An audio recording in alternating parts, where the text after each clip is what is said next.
नमस्कार दोस्तों। आपने कभी सोचा इलेक्शन के टाइम पे अचानक से पॉलिटिकल पार्टीज के पास हजारों करोड़ रुपए कहाँ से आते हैं? एड्स, रैलियां, फ्रीबीज ये सब पैसे से चलता है, लेकिन सवाल ये है इतना पैसा आता कहाँ से है? और सबसे बड़ी बात, ये पैसा साफ सुथरा होता है या काला धन? आज हम इस वीडियो में एक एक करके पूरे पॉलिटिकल फंडिंग सिस्टम का पोल खोलने वाले हैं और आपको ऐसे शॉकिंग फैक्ट्स मिलेंगे जो शायद ही किसी ने बताए होंगे। तो टाइम वेस्ट ना करते हुए वीडियो स्टार्ट करते हैं।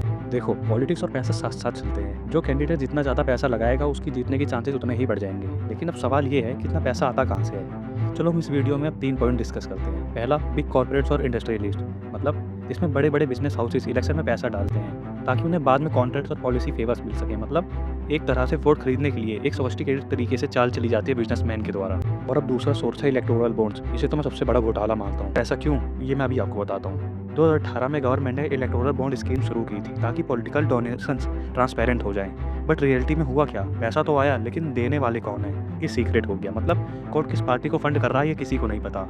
और अभी कुछ समय पहले ही सुप्रीम कोर्ट ने भी सरकार को फटकार लगाई थी इसके लिए, लेकिन हुआ कुछ भी नहीं, क्योंकि राजनीति ही सबसे बड़ी ताकत है हमारे देश में। इसी के साथ तीसरा सोर्स, कैश डोनेशंस और ब्लैक मनी। मतलब हर इलेक्शन में हजारों करोड़ बिना किसी रिकॉर्ड के कैश में डोनेट होते हैं। ना सोर्स का पता चलता है, ना ही कितना हिसाब है वो पता चलता है, और फिर से यही पैसा यूज होता है वोटर्स को लुभाने में, कभी कैश बांटकर, कभी शराब बांटकर, तो कभी फ्री की चीजें देकर। गवर्नमेंट ने इलेक्टोरल बॉन्ड्स को एक ऑनेस्ट अटेम्प्ट बताया था फंडिंग को साफ सुथरा बनाने के लिए, लेकिन जब सुप्रीम कोर्ट ने इस सिस्टम पर सवाल उठाए तब एक शॉकिंग फैक्ट सामने आया। सबसे ज्यादा डोनेशन उन्हीं पार्टीज को मिला जो उस टाइम पावर में थी।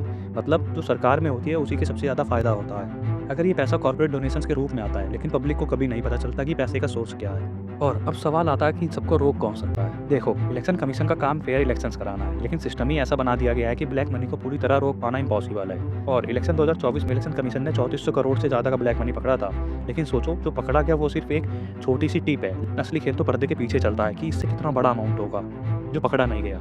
और अगर इलेक्शन कमीशन को अगर सच में ब्लैक मनी रोकना है तो 3 बड़े चेंजेस जरूरी हैं। पॉलिटिकल डोनेशन पूरी तरह ट्रांसपेरेंट हो, इलेक्शन कमीशन को ज़्यादा पावर मिले, इलेक्शन फंडिंग का रियल टाइम ऑडिट हो। लेकिन अभी भी सवाल यही है, क्या पॉलिटिकल पार्टीज कभी खुद ऐसा होने देंगी?